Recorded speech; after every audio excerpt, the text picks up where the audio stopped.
All right, so I recently did a review of this sneaker right here. This is the New Balance FuelCell SuperComp Trainer V2. This is a mouthful, but insanely crazy comfortable sneaker. It's one of the most craziest, softest, and squishiest sneakers that I've ever tried on my feet. And I've tried on like over 1,000 pairs probably through the lifetime of the channel, which is over 10, 11 years old now. Pretty crazy. Anyway, love these sneakers. One of the top tier sneakers that I've ever tried on. But now there is a newer version that's similar to this on New Balance's website. As soon as I saw these, I instantly had to get a pair to check them out.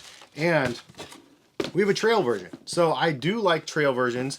And you know, these do serve a very specific purpose. As I'm losing them on the box. FuelCell SuperComp Trail. So this is not the trainer. They also do have the FuelCell SuperComp Pacer. They also have the FuelCell SuperComp Elite as well. So lots of different versions of the SuperComps. SuperComp just means like super competitive, I believe. And any which way, this is a trail running sneaker. So that is the purpose of this shoe.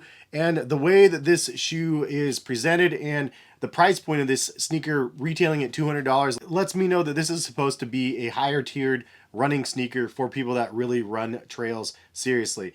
Am I that guy? No, I'm not. I'm just the guy that likes to experience different sneakers and what companies have to offer. And in this situation, it's not maybe necessarily 100% for me, but I wanted to see if it's something that I could wear and appreciate and just enjoy casually, because I feel like this could be a missed opportunity from people's feet if they're only buying this sneaker for the intended purpose. I know it's kind of crazy. Now, one thing to note, as of me recording this video, again, retail was $200, but they are on sale for 15% off of New Balance site for $170.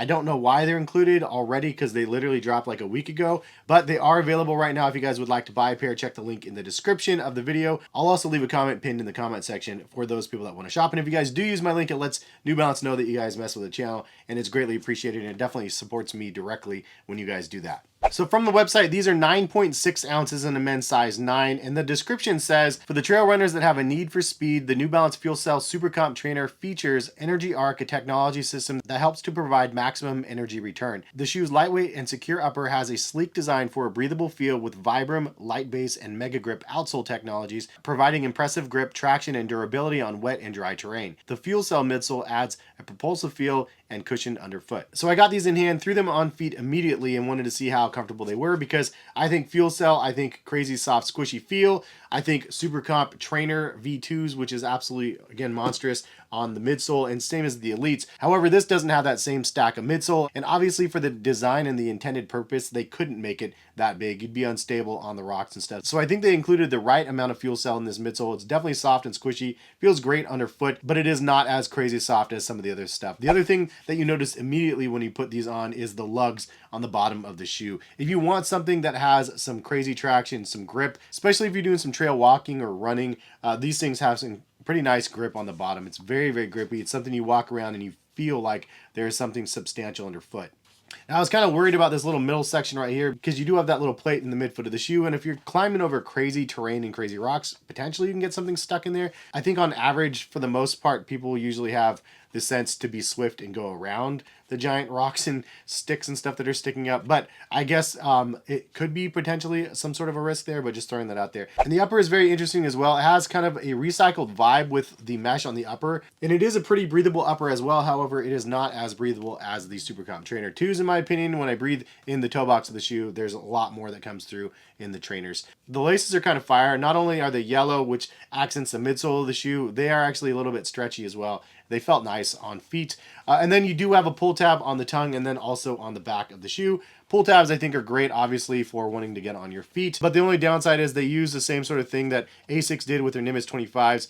They just sewed it on the top of the back of the tongue here. And if you're wearing these with low-cut ankle socks, this part will rub on your foot. Something I found, at least on myself. It didn't rub enough to break skin, but enough to just be a little bit of a nuisance. Across the toe cap of the shoe, you do have some toe protect, which is kind of like a fused material over top of the like mudguard section, and it's a nice little added protection there. So the overall looks of this shoe, I think, look really sleek. It's very nice. It's very FuelCell-esque type sneaker, but it doesn't remind me of some of the other SuperComps, like the bigger stacked ones like the Elites and the Trainers. This one more reminds me of a pair of the FuelCell Rebel V3s. Kind of has a very similar shape as that. However, you do have crazy added traction and an improved upper for trail, like I was mentioning. And speaking of trail, we do have the Gore-Tex Hierro V7s, which is probably my favorite trail sneaker that I've ever worn. Now, I'm in Oregon, so Gore-Tex is definitely nice for the added water protection. So which one should you buy? I mean, honestly, this one's a little bit more expensive, but on sale, 170, 160-ish or whatever this one is. I'd say it just depends on if you need something a little bit more wider. If you need the Gore-Tex protection, they do have a regular version as well that is not Gore-Tex. I feel like the SuperComp Trails should have a Gore-Tex version. Maybe they will create one in the future. And if that's the case, it would be something that I would probably gravitate towards